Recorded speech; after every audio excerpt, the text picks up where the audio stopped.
Welcome to the Deep Dive. We've got a really fascinating stack of sources here today, articles, some research notes, personal reflections too. Yeah, a really rich mix. And they all focus on a topic that touches so many lives, autism spectrum disorder. Absolutely. And our goal today, our mission for this deep dive, is really to go through this material together.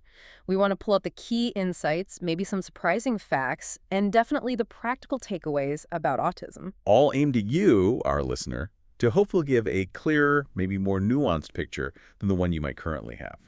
Right, because let's face it, when people hear autism spectrum, the default image is often that simple line, isn't it? Yeah, like mild to severe or a little to very autistic. Exactly. But these sources, they really challenge that. They show a reality that's much more complex, way more interesting, and frankly, just more human. So let's unpack what autism really is, based on this material we have in front of us. Let's dive in. Okay, so first off, autism, or ASD, isn't defined here as a disease. That's crucial. It's a neurodevelopmental condition. Precisely.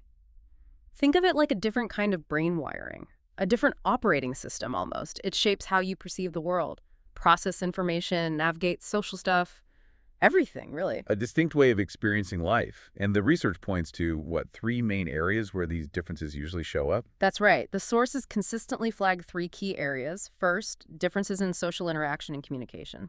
Second, variations in behavior and interests. You often see repetitive patterns or really intense focused interests. Okay. And third, and this is a really big one, differences in sensory processing. Yeah. How you experience sounds, light, textures, smells. It can be incredibly intense or sometimes kind of muted or a mix. Wow, yeah. That sensory piece sounds huge. Okay, so different wiring affecting those areas. But that word spectrum, it causes so much confusion. It really does. How do these sources suggest we should actually think about the spectrum, if not that simple line? This is where the material offers much better ways to visualize it. Instead of mild to severe, think more like a color wheel, or maybe a sound mixing board with different dials for different traits. A mixing board. I Yeah. like that. So it's not about how much autism someone has. Exactly. It's about the unique combination and the intensity of various traits. Each person has their own setting on that board, you know. Okay, so different dials for different things. Like what traits are on this board? Well, think about language ability. That's one dial. It could range from nonverbal communication all the way to being incredibly articulate, maybe even hyperverbal. Right. Then there's cognitive functioning. That's another dial, spanning from intellectual disability to exceptionally high intelligence. Sensory sensitivities, that's a complex set of dials in itself. You could be hypersensitive to sound, but hyposensitive to pain, for example. Okay. Interests and routines. Some people need strict predictability. Others channel that focus into intense creativity. The nature of those interests varies wildly, too. And social awareness isn't just one thing either. Well, someone might struggle deeply with unspoken social rules, feel really uncomfortable, while another person might actually experience intense empathy, like feeling others' emotions very strongly, but maybe struggle to show it in a typical way. So the nuance comes from the pattern of all those dials together, not just one overall level. Precisely. The sources give great examples. Like, you might have someone who's incredibly articulate, maybe has a PhD, but finds navigating a simple office party, all those subtle cues, completely exhausting and confusing. Okay. Or conversely, you might meet someone who communicates nonverbally, but has this amazing, almost intuitive sense of the emotional patterns in a room. They just get the vibe. That's the real complexity the material highlights. And this variety is central to the whole idea of neurodivergence, isn't it? With autism being a kind of primary example. It absolutely is. Autism is often seen as sort of a foundational example of neurodivergence. And just quickly, for anyone unfamiliar, how do the sources define neurodivergence? It basically refers to any brain function that diverges or differs from what society has kind of arbitrarily decided is the norm. Arbitrarily. And the key point is viewing it as a natural variation, not inherently a disorder or a deficit that needs fixing. It's just different wiring. And other conditions fall under this umbrella, too. Yeah, the sources list several often considered neurodivergent: ADHD, dyslexia, dyspraxia, Tourette's syndrome. Even things like OCD are sometimes part of the conversation, along with certain mood or learning differences. So it's about recognizing these different brain architectures as valid. Exactly.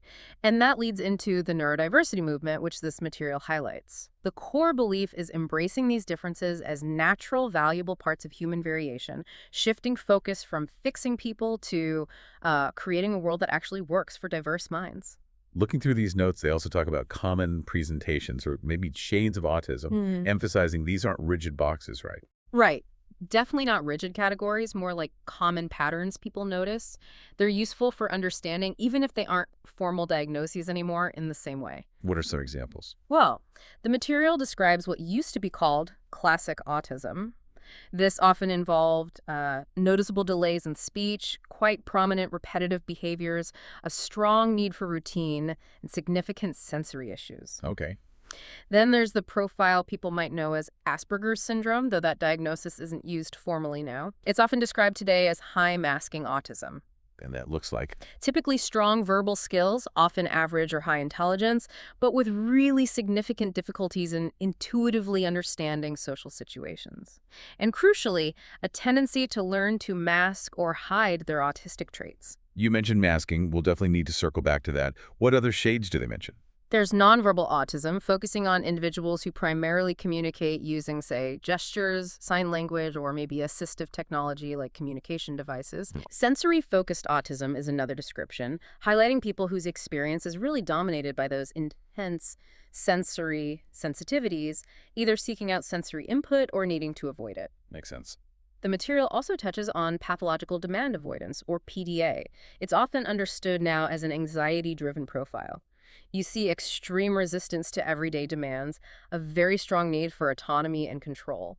Sometimes this involves using social strategies like mimicry or charm to navigate or avoid those demands. Interesting. And monotropic autism is mentioned too, describing a tendency towards deep, intense, but often narrow focus.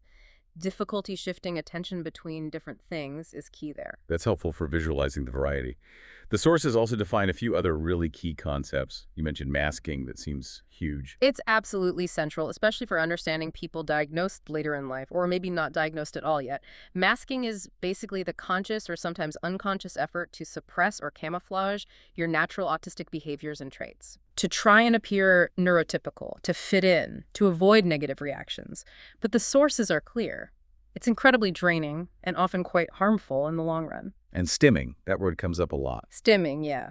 Short for self-stimulatory behavior. It's things like hand flapping, rocking, maybe repeating sounds or phrases. The key point in these sources is that it's often a vital self-regulation tool for autistic people. Self-regulation. How? It helps manage sensory input that might be overwhelming, or it can help process or express emotions. It's functional, not just random behavior. Okay. What about alexithymia? That refers to having difficulty identifying and describing your own emotions. The material notes it's pretty common among autistic folks, but, and this is important, it doesn't mean they don't feel emotions. It's more about the connection between feeling something and being able to consciously recognize and label it. Interesting distinction. And the sources also talk about a real range in emotional expression, mentioning both hyperempathy and maybe flat affect. Yeah, this really highlights the diversity. Some autistic people experience hyperempathy feeling emotions, especially others' emotions, incredibly intensely. It can be overwhelming. Wow. Others might present with what looks like a flat affect, not showing much emotion on their face or in their tone of voice, even if they're feeling things very deeply inside. It's a difference in expression, not necessarily in the feeling itself, just another layer of complexity. Okay, moving from these definitions into the lived experience. Yeah. The sources put a huge emphasis on how autism can present differently across genders. Yeah. Why is that so critical? It's absolutely vital because for a long time, the research, the diagnostic criteria, everything was heavily based on how autism looked in boys and men. Right. And this created a stereotype, a very narrow picture of what autism is that just completely missed or misunderstood how it often shows up in girls, women, and AFA individuals that's assigned female at birth. So the typical male presentation kind of became the default. Yes, exactly. As described in the material, this often includes more externalized behaviors. Things like stimming or meltdowns might be more visible. Special interests might align more with traditional male stereotypes, trains, computers, dinosaurs, whatever. Social differences might appear as more obvious disinterest or clear difficulty with eye contact. This profile gets spotted more easily. And diagnosed earlier, usually. Often, yes. Which means the typical female presentation often gets missed entirely. How does that tend to look, according to the sources? It's often characterized by much better surface-level social skills, learned through intense observation and mimicry that's masking again. Girls might be hyper-aware of social rules and work incredibly hard to follow them, even if it feels unnatural. And their interests. Their special interests might be in topics seen as more socially acceptable for girls, maybe animals, literature, psychology, art, but they're pursued with that same autistic intensity and depth.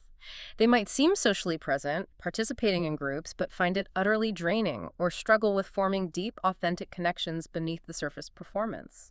So they often get mislabeled. Frequently, the material points out they're much more likely to be called shy, anxious, overly sensitive, a perfectionist, or they get diagnosed with other things entirely, anxiety disorders, depression, maybe eating disorders, while the underlying autism goes unrecognized. Leading to more internal distress. Yes, often higher internalized distress.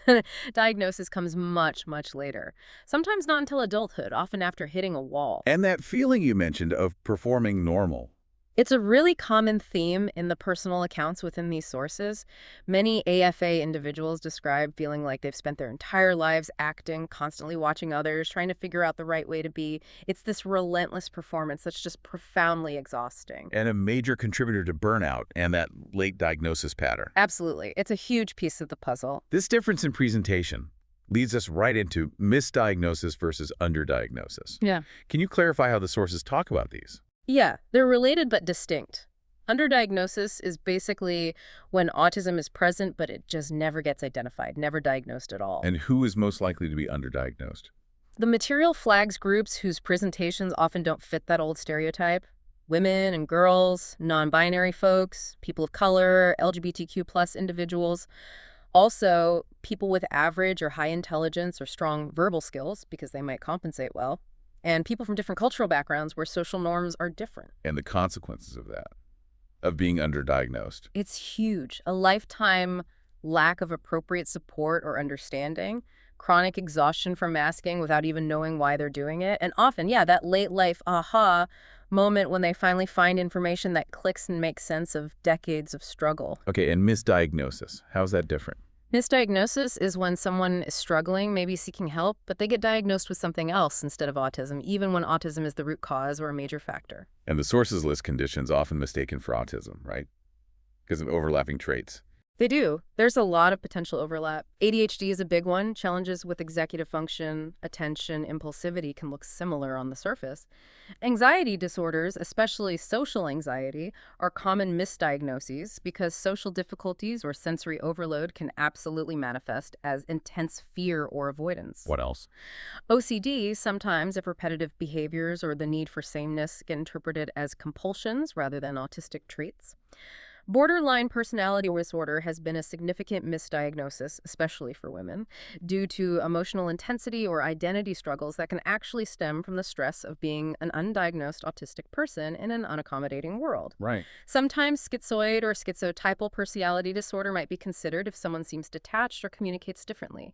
Even eating disorders can sometimes mask or overlap with autism due to sensory issues around food or control needs. So it's not always that the other diagnosis is completely wrong, but maybe the autism is the underlying piece that's being missed. Exactly. The sources emphasize that. Many autistic adults only find out they're autistic after years, sometimes decades, of treatment for anxiety or depression that never fully helped because it didn't address the core neurotype. Misdiagnosis means getting the wrong kind of support, maybe treatments that don't work well for an autistic brain, and it really hinders self-understanding. Getting it right is critical. Let's circle back fully to masking now. The sources really dive deep. You said it's suppressing traits to seem neurotypical. Can you give some concrete examples from the material? Yeah, the sources list a whole range. It could be forcing yourself to make eye contact even when it feels physically uncomfortable or painful. Okay. It might involve mentally rehearsing conversations beforehand, having scripts ready for common social situations, mimicking facial expressions, gestures, tone of voice, trying to match the people around you. Consciously hiding stimming. Definitely. Like sitting on your hands, or maybe just doing a small hidden fidget instead of a larger movement that feels more natural but might draw attention. Pushing through sensory discomfort is another big one. Wearing uncomfortable clothes, enduring loud environments, eating textures that feel wrong just to avoid seeming difficult or sensitive. Pretending to get jokes. Yeah, pretending to understand sarcasm, social nuances, implied meanings when you're actually completely lost. Sometimes it's like adopting a whole persona, a social costume that feels totally different from your real self. The sources describe it as a survival strategy, often learned very early in childhood in response to being corrected, teased, or feeling rejected for just being yourself. And how does someone even learn to do that? Yeah. To build that mask? The material explains it's often a very analytical process, at least initially. It involves intense observation, watching neurotypical people, trying to figure out the unspoken rules. There's rehearsal, practicing facial expressions or conversation snippets, constant suppression, actively holding back natural impulses like info dumping about a special interest or stimming, and then mimicry, consciously copying the behaviors you observe. Wow, that sounds exhausting just describing it. It is. And the sources note that over time, it can become so ingrained, so automatic, that the person might not even be fully conscious of doing it anymore. It just becomes the default way of interacting in many situations. Why is it so common? Especially for those maybe diagnosed late or not at all. Several reasons come up in the sources. Survival and acceptance is probably the biggest driver. If you learn early on that your natural way of being leads to negative consequences, being bullied, told you're rude, left out, then masking feels necessary just to get by. Cultural conditioning is huge too.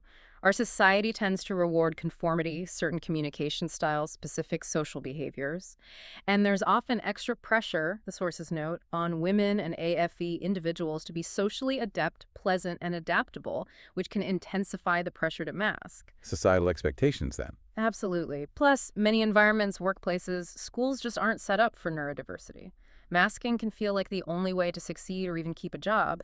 And critically, if you don't have a diagnosis, if you don't have the language of autism to understand yourself, you might just internalize the message that you're fundamentally flawed or weird and feel like you have to force yourself to be like everyone else. And the impact of doing this long term. The sources are really clear. This is not harmless. Not at all. It's presented as having serious cumulative costs, psychologically, emotionally, even physically. The constant effort leads to profound burnout. The disconnect between your inner reality and your outer performance fuels chronic anxiety and depression. It creates deep confusion about who you even are underneath the mask. And it delays getting the right help, right? Massively. If you're successfully hiding your autistic traits, you're less likely to be identified or diagnosed, so you miss out on understanding and appropriate support. It can also lead to a real loss of joy. If you're constantly suppressing stims that help you regulate or hiding your passionate interests, you cut yourself off from things that genuinely bring you comfort and happiness. And eventually, the system gets overloaded. All that suppressed stress and effort builds up, often leading to meltdowns or shutdowns. The nervous system just can't take anymore. The sources really emphasize that many autistic adults only start figuring out their true identity after years of masking, often triggered by a crisis like severe burnout or finally getting that diagnosis that validates everything. You mentioned burnout specifically there. The sources dedicate a lot of space to autistic burnout. How is this different from just, being really stressed from work? That's a really important distinction the sources make. Autistic burnout isn't just everyday stress or needing a holiday. It's described as a state of chronic, debilitating exhaustion, physical, mental, emotional, that's specific to the autistic experience. Specific how? It's directly linked to the cumulative toll of navigating a world not built for your neurology. The constant masking, the sensory overload, the social exhaustion, the effort of trying to meet neurotypical expectations day in, day out. It's often misdiagnosed, tragically, as severe depression, chronic fatigue, or sometimes even just laziness. So the root causes are different from typical job burnout. Fundamentally different. The material lists some common signs that help distinguish it. A significant loss of skills, especially executive functions, suddenly finding basic planning, initiating tasks, or managing daily life impossible. Wow. Heightened sensory sensitivity, things you could previously tolerate become unbearable. Communication might regress, maybe becoming less verbal, finding words harder, experiencing more shutdowns, a profound loss of interest in everything, even things you used to love, like special interests. That sounds devastating. It is. Also, increased emotional volatility or numbness, more frequent or intense meltdowns or shutdowns, often triggered by seemingly small things, difficulty with basic self-care. and this deep, frightening feeling of losing yourself, like your core abilities are just gone. And recovery isn't quick. Not at all. The sources describe it as something that builds slowly, often over years, especially if someone has masked heavily or lacked support. Then there's a crash. Recovery is a long, slow process of restoration. It can take months, sometimes years. It's about healing from chronic neurological stress. What does that recovery process look like, according to the material? The sources usually outline a few key elements. First, radical rest. This means really, truly giving yourself permission to do drastically less, taking significant time off from demands work, social, sensory. It's not just a weekend off. Second, unmasking and reconnection. Consciously identifying those masking habits and starting to let them go, allowing yourself to stim again.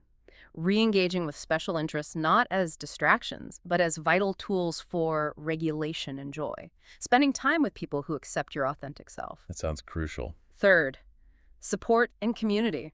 Finding neurodiversity-affirming therapy or coaching, that's key, someone who gets it. And connecting with other autistic people. Finding peers who understand the experience firsthand. And fourth, lifestyle adjustments. This is maybe the hardest part. It involves really reassessing everything, your job, your living situation, your routines, your social life, advocating for accommodations you need. Fundamentally redesigning your life as much as possible to align with your neurology, not fight against it. this really underscores how critical the environment is. The sources talk about neurodivergent-affirming spaces. What does that mean exactly? Basically, it's any environment, physical, social, digital, relational, that actively recognizes, respects, and accommodates neurological differences. It's a space that doesn't pressure you to conform to neurotypical norms, but instead provides the flexibility and support needed for diverse ways of functioning. What would that look like in practice? What are the elements? The sources list several core things. Sensory respect is a big one. Things like adjustable lighting, quiet zones, allowing headphones, being mindful of noise levels and strong sense, flexible communication, being open to different ways of talking and listening, text, email, visual aids, allowing processing time, not forcing eye contact. Makes sense. Routine and predictability, providing clear expectations, giving advance notice of changes, honoring structure where helpful, autonomy and boundaries, respecting the need for alone time, not forcing social interaction, validating when someone needs to rest or step away. A mask-free culture. A huge environment where things like stimming are accepted, maybe even seen positively as regulation tools. An emphasis on strengths, focusing on talents and unique perspectives, not just challenges. Accommodations without guilt, providing necessary supports as a matter of course, not making someone feel like a burden for meeting them.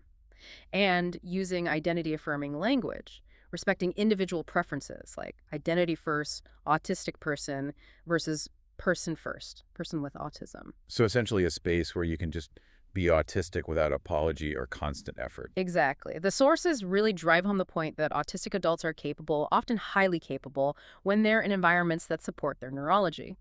Burnout isn't a personal failure. It's a natural response to trying to survive in conditions that are fundamentally mismatched. Recovery often means fixing the environment, not the person. Okay, let's dive a bit deeper now. What do the sources say about what's actually happening in the autistic brain? Right. And again, the frame here is crucial. It's neurodevelopmental difference, not damage or disease. The brain is wired differently from early on. The sources point to several key neurological features. Like differences in how brain regions connect. Yes, that's a major theme. The material talks about findings suggesting, often, increased local connectivity within specific brain areas, especially maybe in sensory and visual processing regions. This might relate to that sharp, detailed perception many autistic people have, but also maybe contribute to sensory overload. Increased local. But what about longer connections? Conversely, there's often evidence of reduced functional connectivity across longer distances between different brain networks, particularly those networks involved in integrating complex information like social cues, emotional context, the bigger picture. This might make it harder to quickly synthesize everything and, say, intuitively read the room. And the social brain network itself. Right.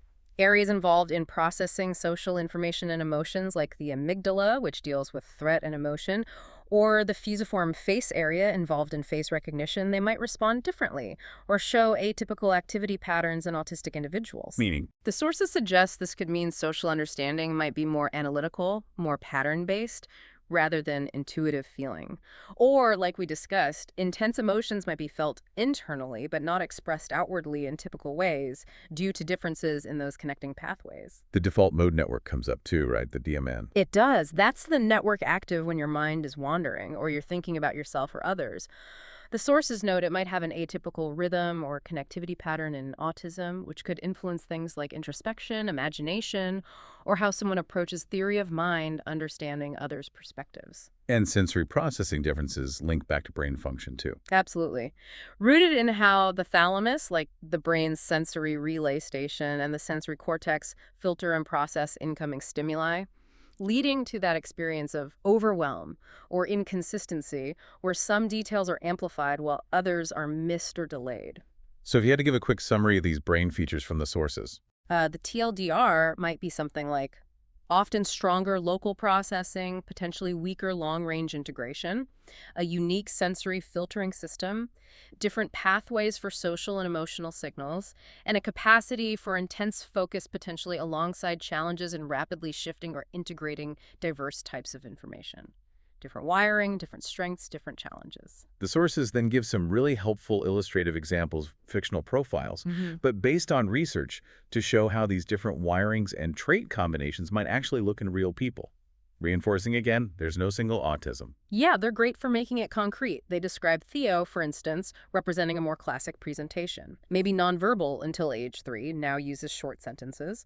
Deeply loves trains, needs routine, very sensitive to sound, prefers playing alongside others rather than directly interacting, and responds well to visual communication. And if we were looking through that brain view lens for Theo, The material might link that to things like high local sensory processing, sound sensitivity, challenges with expressive language integration, but strong pattern recognition supporting his interest in trains and predictable systems. then there's Maya, a really powerful example of that high masking profile we discussed. Right. Maya gets diagnosed at 27. She was always a top student, great writer, but constantly felt like she was acting, mimicking peers. She finds parties and small talk incredibly draining, avoids them, has intense, focused interests, maybe birds, psychology, and a history of internalized struggles. Depression, anxiety, perfectionism, maybe disordered eating. Her brain view might suggest. Potentially an overactive default mode network from all that constant self-monitoring and masking. High auditory sensitivity contributing to social overwhelm. Maybe underconnectivity between areas processing emotion and those controlling outward expression. And lastly, Jordan, representing that PDA profile. Jordan is described as intelligent, creative, but having intense, sometimes explosive reactions to perceived demands. A huge need for autonomy and control. Might use charm or negotiation skillfully to avoid demands, leading to being misunderstood as manipulative when it's often anxiety-driven. And the potential brain links there. Maybe heightened stress reactivity in the limbic system, emotion centers, when demands trigger anxiety. That need for control being a coping mechanism for feeling overloaded. Possibly highly empathic underneath, but overwhelmed by the input, making control feel safer. These profiles just really bring the diversity to life. Okay, now for the big question many people ask, nature or nurture? What do the sources say causes autism? The material addresses this directly. The overwhelming message is that it's primarily rooted in biology, largely genetics. Nature plays the major role. Highly heritable, right? Extremely. Estimates in the sources vary, but often range from 60% up to maybe 90% heritability. It's not one single autism gene, though. It's complex. Hundreds of different gene variations and mutations have been linked, affecting how brain cells develop, connect, communicate, and grow, especially very early in life. The sources mention things like de novo mutations, new genetic changes not inherited, plus rare genetic syndromes where autism is common, and also polygenic risk, where many common gene variants each add a tiny bit to the likelihood. Okay, so genetics are key. What about the nurture side? The sources make a really important clarification here. Crucially, yes.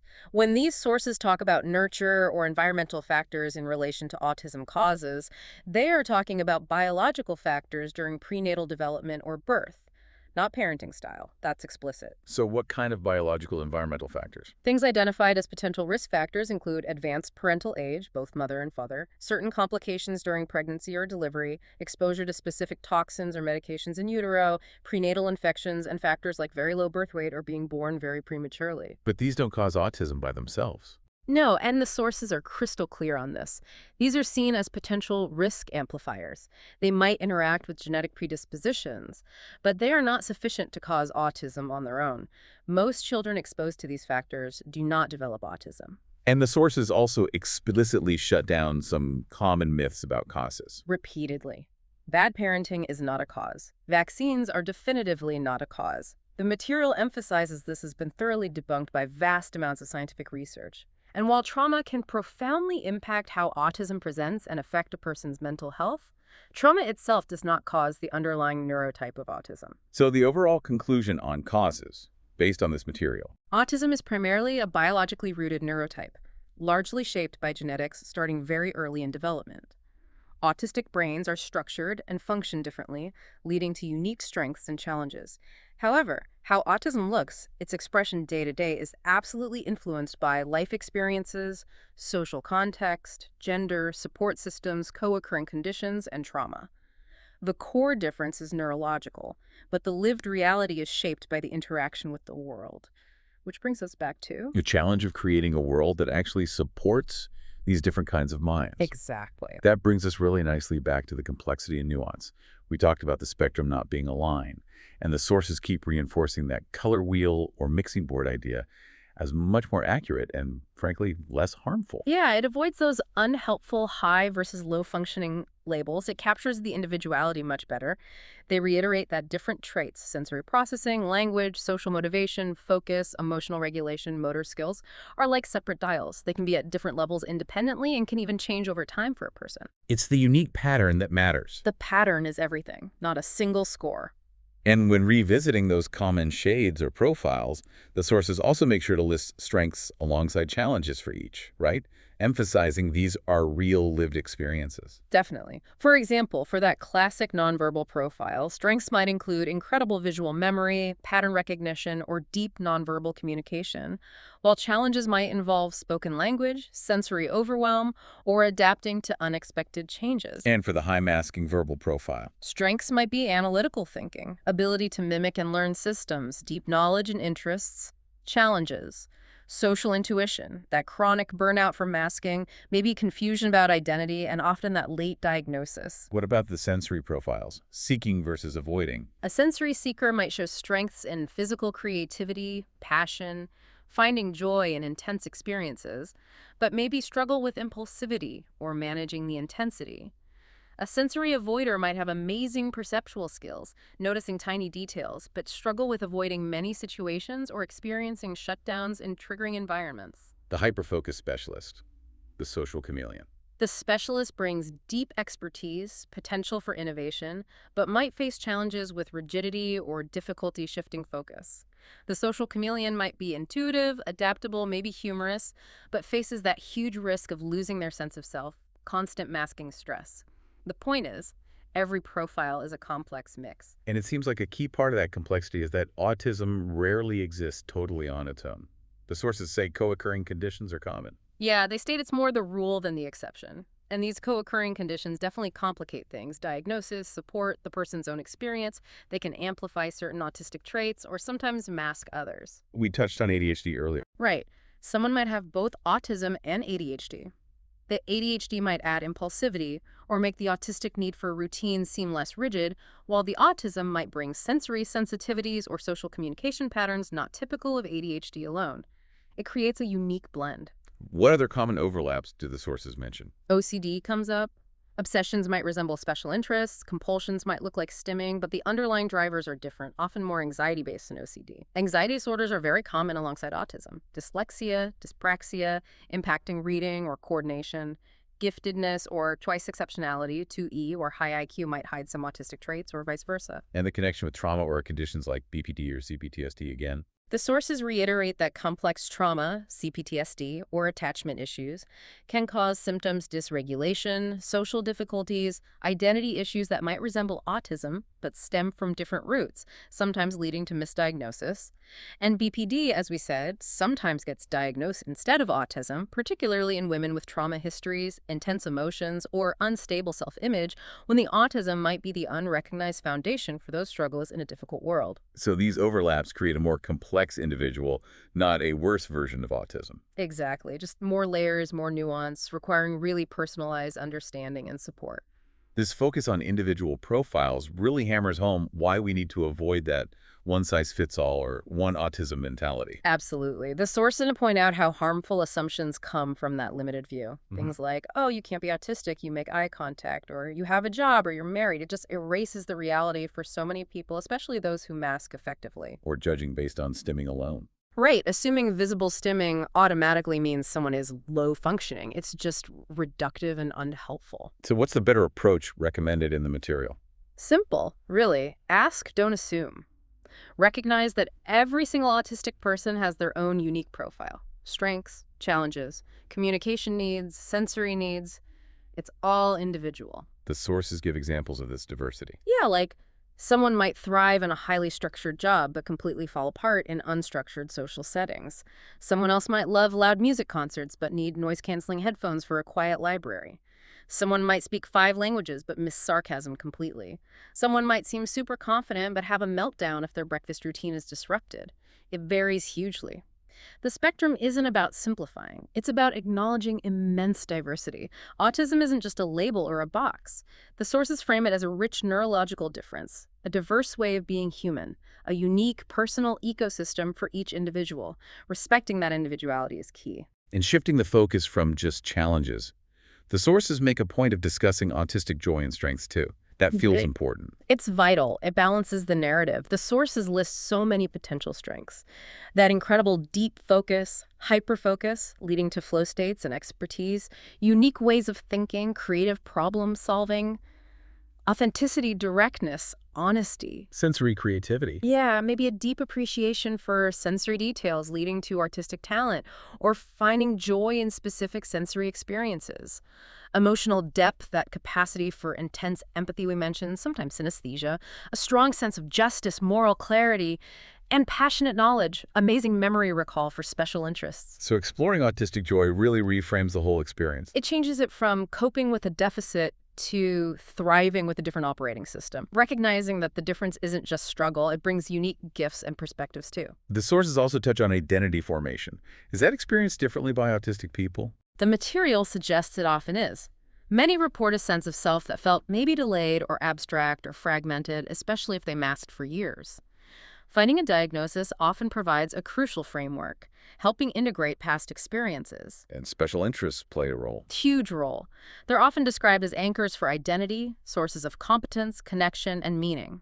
The sources also mention the higher rates of gender diversity in autistic communities, suggesting a link between neurodivergence and how people explore identity, embodiment, maybe a more fluid sense of self. What about relationships? They're that harmful stereotype about autistic people not wanting connection. The sources strongly push back against that. Autistic people absolutely form deep, meaningful relationships.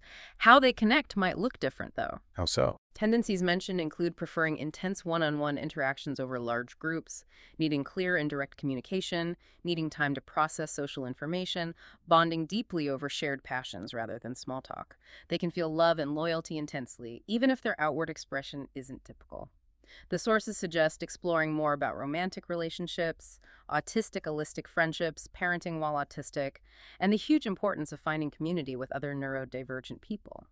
That late diagnosis phenomenon also comes up repeatedly, this idea of a second life. It's a really common narrative in the material, especially for adults missed in childhood, women, people of color, LGBTQ+ folks often. It's described as a complex emotional wave. What emotions? Grief, definitely for the years spent struggling without understanding, wondering what was wrong with them. But also immense relief, finally having a name, a framework that makes sense of it all. It triggers a massive identity reevaluation, trying to reconcile the masked self with the authentic self. It involves rebuilding self-trust. For many, it genuinely feels like starting over, like living a second life with self-awareness. Does culture influence how autism is seen or experienced? Hugely. The sources stress that Western diagnostic criteria don't always map neatly onto different cultural norms around eye contact, communication styles, family roles, etc. This affects diagnosis rates and understanding. And stigma. In some cultures, there's intense stigma around disability or difference. Autism might not even be named, or a diagnosis could lead to shame and exclusion. Misunderstandings can be extreme beliefs about laziness or even possession. Culturally responsive awareness and advocacy are crucial. And intersectionality is key here, too. Absolutely critical. An autistic person's experience is shaped by the intersection of their autism with their race, gender, class, sexuality, other disabilities, culture. These all interact. The sources give the example of how the same behaviors, say, intense focus might be labeled gifted in a white boy, but defiant or obsessive in a black girl. Same neurology, vastly different social interpretation and consequences. The sources also mention an affinity for technology. Yeah, there seems to be a common connection. Many autistic people find comfort or connection through technology. Online communities can offer social interaction on their own terms, maybe less sensory overload. Text-based communication reduces the pressure of real-time processing. Assistive tech and AAC are vital for many, and there's often that affinity for systems, patterns, logic found in tech, coding, data, but also in digital art or online research. Looking forward, the sources talk about the future of the autism label itself. What's the conversation there? It's evolving. There's discussion about whether terms like autism spectrum disorder are inherently pathologizing. A push towards identity-first language, autistic person, reflects it being a core part of identity, not something separate you have.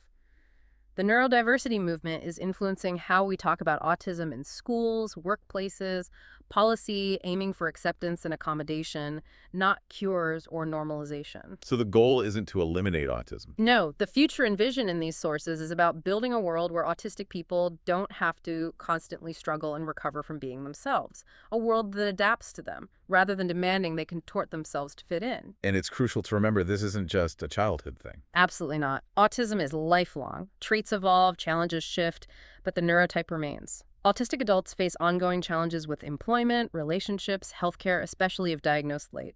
The sources highlight a real need for more adult-focused research, support services, workplace accommodations beyond entry level, and therapy that understands masking, burnout, trauma, and adult identity formation. It really sounds like more than just a condition, almost like a movement. That's exactly how the material frames the neurodiversity movement. Not a trend, but a civil rights effort, aiming to depathologize difference, shift from basic awareness to genuine acceptance and equitable access, advocating for things like universal design and neuro-inclusive policies everywhere. Before we move to support, the sources tackle a sensitive point. People falsely claiming to be autistic. What's the perspective there? They acknowledge the concern exists, but stress that intentional deception is probably quite rare. What's more common, they suggest, is accidental self-misdiagnosis. Oh, does that happen? Someone might strongly resonate with traits they see online, maybe use overly broad checklists. They're genuinely seeking answers for real struggles, social anxiety, sensory issues, executive function problems. They might confuse traits of trauma, ADHD, CPTSD, or high sensitivity with autism. Their intention is usually self-understanding, not deception. They might well be neurodivergent, just maybe not specifically autistic. But intentional misrepresentation does happen sometimes. The material acknowledges rare cases, maybe for attention, to excuse poor behavior, or try to access resources unethically. That kind of claim is harmful, the sources say. It fuels stigma, undermines genuinely self-diagnosed people, who often face huge barriers to formal diagnosis, and contributes to that damaging functioning label policing. But you cautioned against being overly skeptical. Yes, the sources strongly advise against defaulting to suspicion. Why? Because many people, especially from marginalized groups like women, people of color, LGBTQ+ folks, are already disbelieved by systems not designed for them. Automatic skepticism just harms them further. This links back to that idea that autistic traits are human traits, but the pattern and intensity matter. Exactly. That's why phrases like, everyone's a little autistic, are inaccurate and often dismissive. Yes, many traits exist on a continuum. Yes, there are overlaps with other conditions. But autism, as described here, is a distinct, pervasive neurological difference affecting multiple life areas, usually from early on. It's the specific combination and intensity of traits, how they interact and shape experience, that defines the neurotype. Like the cough versus asthma analogy. Right. Being socially awkward sometimes doesn't make you autistic, just like occasionally coughing doesn't mean you have asthma. There's a fundamental difference in the underlying system and its impact. And self-diagnosis in this context, is it valid? The sources offer a nuanced, sometimes yes, especially as a step towards understanding. Why does it happen? Because formal diagnosis can be inaccessible, expensive, long waiting lists, biased clinicians, maybe invalidating experiences. So when might it be considered valid? When it's based on deep, extensive research, not just a few TikToks, careful self-reflection over time, and used primarily for self-understanding and finding community or strategies that help. The sources frame it as a journey, though. Ideally, it might lead towards seeking professional confirmation if possible and desired, engaging responsibly with the autistic community, and staying open to other possibilities too, like complex trauma or ADHD, if the autism framework doesn't fully fit after deeper exploration. So, navigating all this, Yeah. what's the most ethical approach to identity and understanding, according to these sources? They give some clear do's and don'ts. D.O. Believe people's lived experiences, give the benefit of the doubt, encourage responsible self-exploration, help people understand nuance without judgment, uplift autistic voices, promote accurate education. And the don'ts?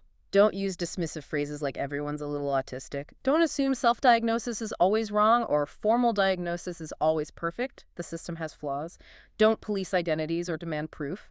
The takeaway isn't to blur the lines around autism, but to broaden respect for all neurodivergence. Autism is real, can be disabling, and is a core identity for many. Everyone deserves space to understand their own mind without shame or appropriation. Okay, this deep dive brings us finally to the really practical side, support.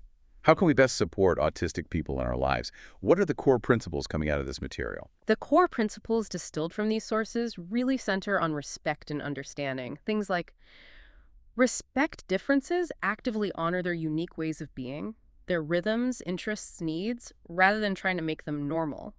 Ask, don't assume, communicate directly about needs and preferences instead of guessing. Consistency and clarity provide predictable routines when helpful, clear expectations, transparent communication. Sensory awareness seems key too. Huge! Sensory awareness, being mindful of the environment, light, sound, smells, and how it might be impacting them. Patients allowing extra time for processing information or responding. Non-judgmental, listening, truly hearing, and validating their experiences and feelings without imposing your own filters. And always a strength-based approach focusing on talents, passions, and unique perspectives. How do those principles play out in everyday life? In Yeah. communication, for instance. Use clear, direct, literal language. Avoid relying heavily on sarcasm, idioms, or subtle hints unless you know they're understood. Allow silence. Give extra time to process and respond. Understand that lack of eye contact doesn't usually mean lack of attention. And be open to and accepting of different communication methods, written, gestures, AAC devices. What about things like energy levels or social interaction? Recognize that socializing can be incredibly draining for many autistic people. Try to offer predictable plans, maybe with clear start and end times, and always an out if needed. Be understanding if plans need to change or if someone needs to leave early or take breaks. Don't pressure multitasking or rapid switching between topics or tasks. And meltdowns or shutdowns, those sound important to understand. Crucial. Understand they are not tantrums or manipulations. They are signs of profound nervous system overwhelm. The best response is usually to stay calm, reduce demands, provide a quiet, safe space if possible. Don't lecture, don't force interaction, don't touch without clear consent during these moments. Having pre-agreed strategies or access to regulation tools can help prevent or manage them. What about support within closer relationships? Home, partners, family. Offer emotional support by validating their feelings, even if the trigger seems small or confusing to you. Help them name and process emotions if they struggle with alexithymia, but don't assume lack of outward expression means lack of feeling. In friendships or romance, learn their specific ways of showing and receiving affection. It might be through shared activities, acts of service, or deep conversation about interests rather than typical gestures. Respect boundaries around social energy and alone time. Be prepared for honesty. Direct feedback often isn't intended to be hurtful. And for parenting an autistic child. The sources strongly advise against approaches that punish natural autistic behaviors like stimming or needing routine. Instead, use visual supports, clear schedules, foster self-advocacy skills early on, protect their access to stimming and special interests as vital regulation tools. Focus on understanding the reason behind behavior, not just managing the surface. What about in education or at work? In schools, Provide options like quiet spaces, headphones. Use multimodal teaching methods. Offer flexibility in assignments. Teach social skills explicitly if desired, but allow students to question norms. Allow movement breaks and regulation tools. Understand challenging behavior as communication, often about unmet needs or overwhelm. And the workplace. Advocate for things like flexible schedules or remote work. Provide clear, direct instructions and feedback. Avoid vague expectations or relying on unspoken office politics. Allow tools like noise-canceling headphones or fidgets. Structure work to leverage strengths like deep focus or pattern recognition. Minimize mandatory, unstructured social events if they cause stress. And finally, what are some key things the sources say not to do? Definitely don't say you don't look autistic or, but aren't we all a little autistic? Don't infantilize autistic adults. Respect their autonomy. Don't treat stimming, silence, or needing alone time as inherently rude or wrong. And maybe the biggest one, don't assume you know their internal experience better than they do, no matter how much you've learned. There's a really nice summary in the sources. Effective support essentially boils down to listening plus learning plus letting go of your own ego. What does that mean practically? It means recognizing your normal isn't universal. Understanding their communication, emotions, and behavior are valid for their neurology, even if unfamiliar to you. Accepting your role isn't to fix them, but to stand alongside them, adapt your approach when needed, and be willing to learn from their perspective about what support actually feels supportive to them. Wow. We have covered so much ground today, pulled so much from these sources, from the absolute basics and the real meaning of the spectrum. Through understanding gender differences, the massive impact of masking and burnout, Into the brain science, the causes, the complexity of co-occurring conditions, all the way to practical, affirming support and how the whole conversation around autism is evolving. it's definitely a much richer, more complex picture than that simple line we started with. Absolutely. And our hope journeying through this material was to give you, our listener, exactly that, a clearer, more compassionate, really nuanced understanding of autism. Hopefully this deep dive has offered some valuable takeaways for you to think about, maybe apply in your own life or conversations. And we want to leave you with one final powerful thought from the source material, something to really mull over. Instead of asking the old question, how can we fix or normalize autistic people? The sources urge us to ask different questions, like, Okay. what does it say about our society that it primarily works well only for certain kinds of minds? And how can we evolve our systems, education, work, relationships, so that neurodivergent people don't have to constantly fight just for dignity and to have their basic needs met? And maybe the most important one. What unique strengths, insights, perspectives, and ways of thinking do autistic people bring that our world desperately needs right now?